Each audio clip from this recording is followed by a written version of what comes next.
Welcome. In this video, we're going to talk about some properties of regular languages, and we're going to review the concept of close and then go over how to demonstrate and show some of the closure properties of regular languages.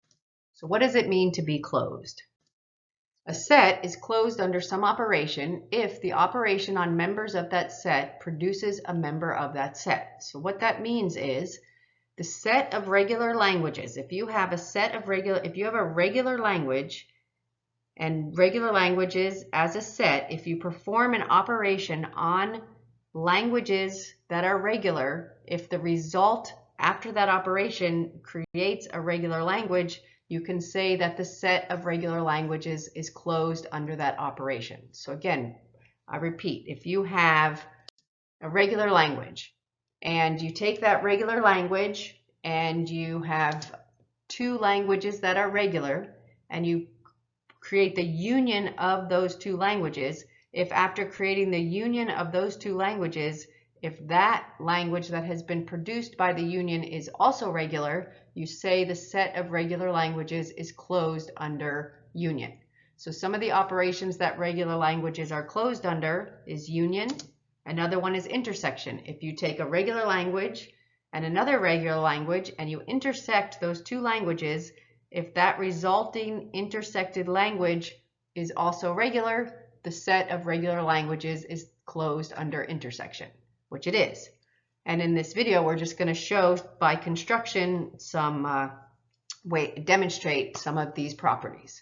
So we have union, intersection, complement. If you take a regular language and you do the complement of that regular language, then if the complement of that language is also regular, then regular languages are closed under complement. So they're closed under union, intersection, complement, reverse, concatenation, star closure, and positive closure.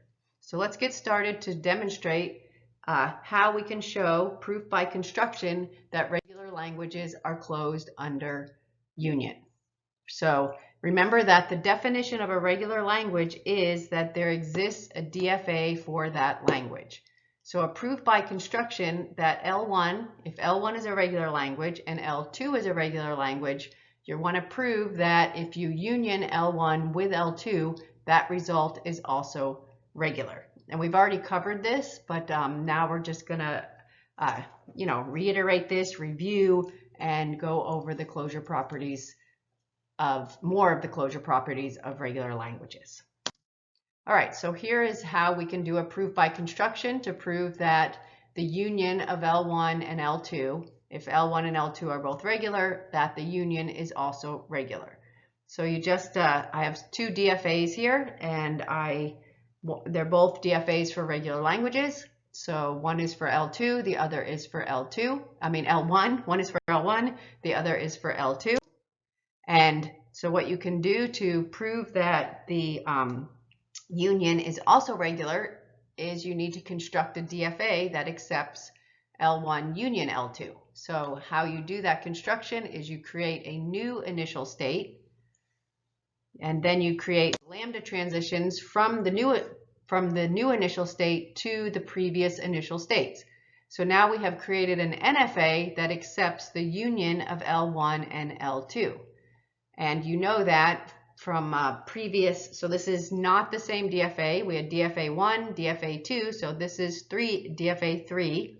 And we have created this, it's not a DFA, it is an NFA, but you do know that there is a technique to create a DFA from any NFA, which we're not going to do in this video, but you can go back in Module 2 and review, I think also in Module 3, how to convert a NFA to a DFA. But if there does exist an NFA that accepts the union of L1 union L2, then we know that there also exists a DFA. So therefore we can say our proof by construction, we can say that yes, the union of L1 and L2 is also regular, and we know now that union is a closure property of regular languages.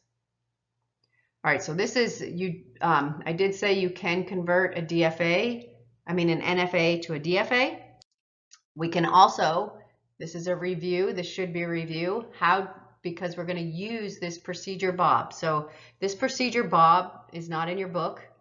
It's just a made-up name, just to give it a name. This is a convert DFA to NFA procedure. This is not the same thing as an NFA to DFA. An NFA to DFA is a much larger process. All we're doing here is taking any DFA and you can convert it to an NFA with one accepting state. And this is very useful for demonstrating, very simply, the closure properties of regular languages. So we want to review how this procedure Bob works. Again, I'm repeating that procedure Bob is a name, made up name, has nothing, is not even in your textbook. You could call this converting DFA to NFA procedure. I just gave it a name so that I could refer to it quickly. But this is a DFA to NFA. You just want to take any DFA. So here we have a DFA. This is a regular language, and we just want to make it simple by converting it to an NFA with one accepting state. And to do that, you make all of your accepting states not accepting. So Q1, Q0, 1, 2, and 3, those were all accepting states, and now they're not accepting. You create a new accepting state, and then you add lambda transitions from all the previous accepting states to the new accepting state. So all I've done here is turn my DFA and simplified it. It has one initial state and one accepting state, and that's what we want. We want to have an NFA with one initial state and one accepting state. And then we can use these more simple concept of one accepting state and one final or accepting state to demonstrate the closure properties of regular languages. So here, if you take a look at this, this is using procedure Bob for union. So if you take a look at at these two DFAs I have here, which are really NFAs, but keep in mind that each NFA, there exists a DFA. So procedure Bob has been done on the DFA for L1, and procedure Bob has been completed for the DFA for L2. So we have one initial state for L1 and one final state for L2, and one initial state for L1.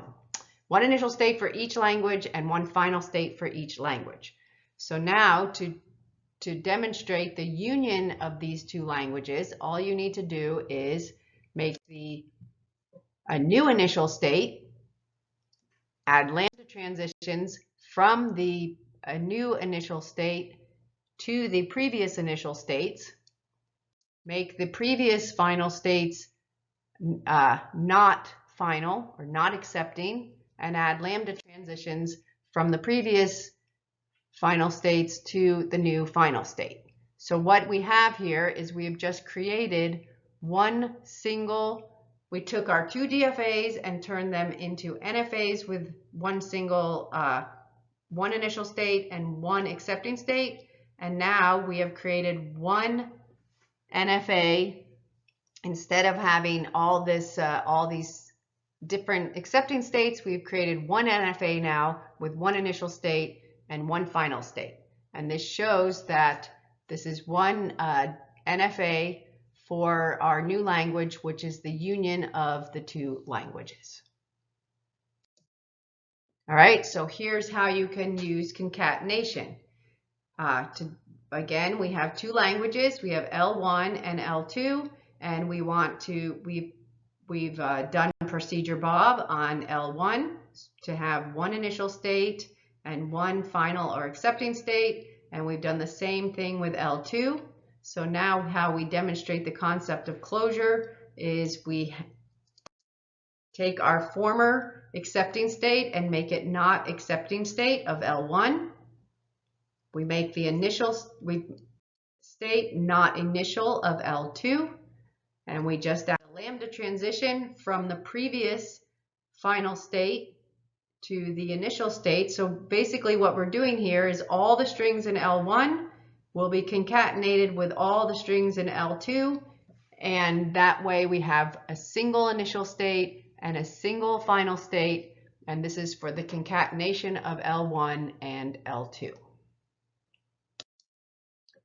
So here is the complement. So for the complement, we don't need to do procedure Bob.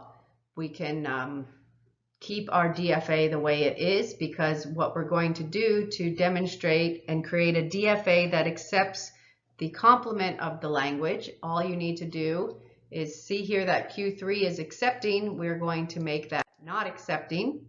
And Q0, Q1, Q2, and Q4, which were previously not accepting, will now become accepting. So the first DFA accepts the language L, the second DFA accepts the complement of L, and therefore the regular languages are closed under the operation of complement.